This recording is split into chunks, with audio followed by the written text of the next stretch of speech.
So as part of the Batman reread, Batman the Cult by Jim Starlin and art by Bernie Wrightson. This right here is a book I never got to read, so I'm really glad to put it in the collection and also get to read it for the first time as part of this reading order. And let's get right into it. So this is when Batman gets captured by Deacon Blackfire and his group of underworlders. So his group of underworlders are all homeless people that Deacon has pretty much convinced that he is a martyr and that he is a religious leader pretty much. And they all live down in the sewers, and Batman has been investigating a string of murders that are related to people who commit crime. And that crime is strangely going down in Gotham, and also the homeless people also going down in Gotham as well. And he's trying to figure out a connection between both. And that's when he stumbles upon the homeless people who are now killing these criminals, but they're now going into hiding in the sewers. And so he tracks them down and gets captured, and pretty much gets tortured. He gets starved, he gets drugged, he gets prodded on with a hot metal stick for not believing in Deacon Blackfire's words, and he goes through the ringer pretty much. This is Batman in one of his most vulnerable states. In many of these panels you can see him so beaten down. If you saw my page of the week, you see one of the panels that I chose was when he's ready on the brink of giving up. You never really see that as often. You see Batman gets back broken and he still comes back, but this is on the brink of really giving up. And he says that as well many times in the story.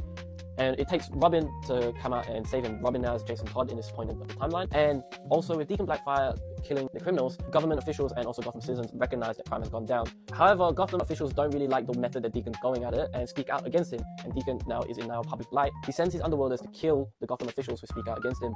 So they've killed the mayor, they've killed the deputy mayor, they killed a bunch of army soldiers as well.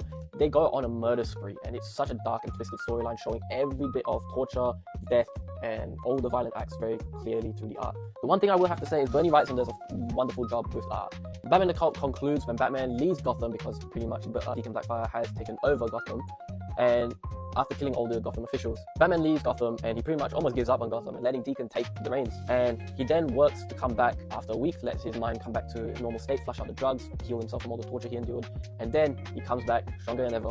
I think the only gripe with me with this book is that Batman uses a gun. And yes, you can make the claim that it's a trank gun, but it looks like a machine gun. I think that's the only thing that took me out of the story a little bit in the final issue, but it is a trank gun, and they reiterate it's a trank gun. But it's slightly immersion breaking because at this point in time Batman is super against guns. However, this is a really great story. I do recommend reading it.